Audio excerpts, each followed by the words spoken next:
Hello YouTube, this is Syra. In this video, I'm going to show you how to remove no bootable devices on this Dell Latitude laptop. You come here, you press F2. After pressing F2, you come here to boot sequence. You come to your internal HHD. You click on it. After clicking on it, you come here down, you apply. After applying, you exit. Now your laptop will automatically reboot after loading. It's loading. The laptop is called Dell Latitude E6400. It can also work on other Dell Latitude laptops.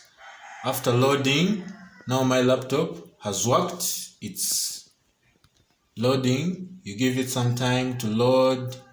Please wait, it's loading. Now your laptop is now working. If this video is helpful, please subscribe on my YouTube channel, Trix. It's called the Dell Latitude laptop that has been worked on. Please subscribe. Thank you.